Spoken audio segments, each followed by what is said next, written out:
Okay, let's just jump right into this explainer. We're looking at a pretty frustrating paradox today. Have you ever wondered why some of the most highly educated, financially literate people out there still completely struggle to build true wealth? I mean, they know the numbers, they understand the concepts, yet they're just stuck in the rat race. So today we're breaking down the insights from Chapter 7 of the classic personal finance book, Rich Dad, Poor Dad, to figure out exactly why this happens, and more importantly, how we can actually overcome it. This brings us to a really harsh truth. Just knowing the math, it's not enough. As the author points out, even after people put in all this effort to become financially literate, they hit this invisible wall. And why is that? Well, it's because hidden psychological barriers and these really deeply ingrained emotional habits absolutely sabotage our financial independence. These invisible roadblocks basically end up dictating our behavior, completely regardless of how many college degrees we might hold. So here's our roadmap. We are going to diagnose and cure 5 specific mental hurdles today: fear, cynicism, laziness, bad habits, and arrogance. Let's kick things off with roadblock number 1, fear. Look, absolutely nobody likes losing money. It hurts. But there's this great quote from former NFL quarterback Fran Tarkenton. He said, "Winning means being unafraid to lose."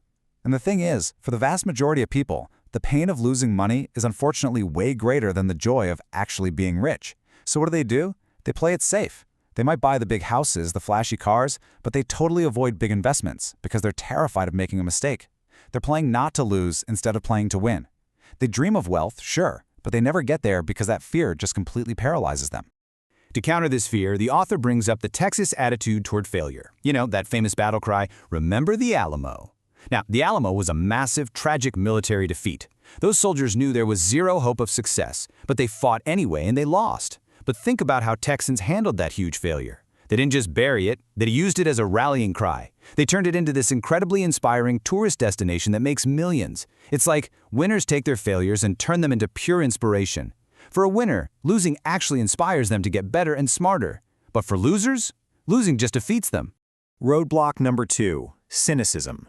This is basically that Chicken Little voice inside our heads yelling, "The sky is falling!" You know the one. It's the voice of our own self-doubt mixed with the noise of pessimistic friends telling us an investment is too risky or that we're going to fail. Unchecked cynicism just breeds doubt, keeps you playing it way too safe, and completely stops you from jumping on great opportunities. Moving right along to roadblock number 3, laziness.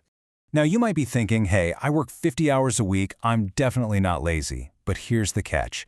The most common form of laziness is actually mental laziness, and we often disguise it by staying incredibly busy just to avoid facing our financial problems.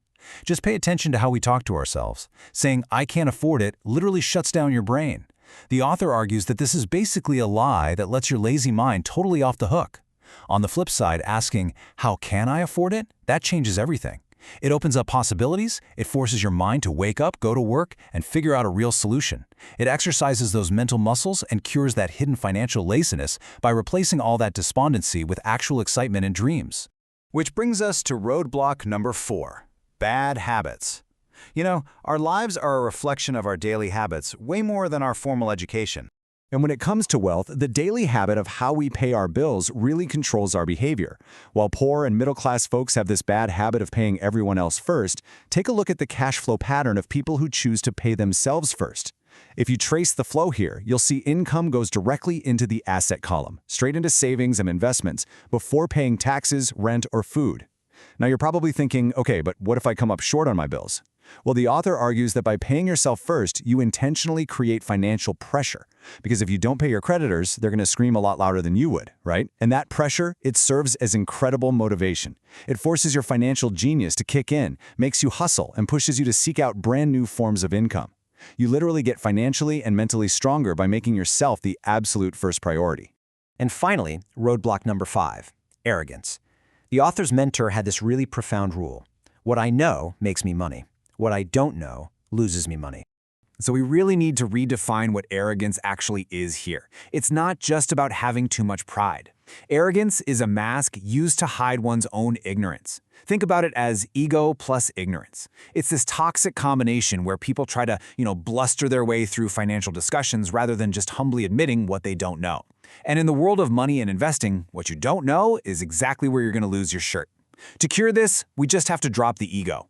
When you know you're ignorant about a subject, Don't pretend, just humbly seek out the financial education you desperately need. Go find an expert or pick up a book. Okay, let's tie all these actionable cues together into what we can call the winning mindset. To actually change your financial trajectory, you've got to embrace failure as inspiration, just like the Alamo. You have to totally ignore those cynical, chicken little voices holding you back. You need to cure that mental laziness by asking, how can I afford it, instead of just shutting your brain down.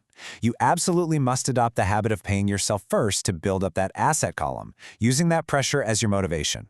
And finally, you just have to stay humble and keep learning to defeat arrogance. So, the challenge goes directly to you. Are you ready to overcome these specific obstacles and actually get started on building your wealth? Breaking through these 5 roadblocks is a massive paradigm shift. But trust me, there is still so much more to cover on your path to true financial literacy. So make sure you hit that subscribe button right now so you do not miss Chapter 8, where we're going to dive into the exact steps you need to take to awaken your financial genius. You definitely won't want to miss it.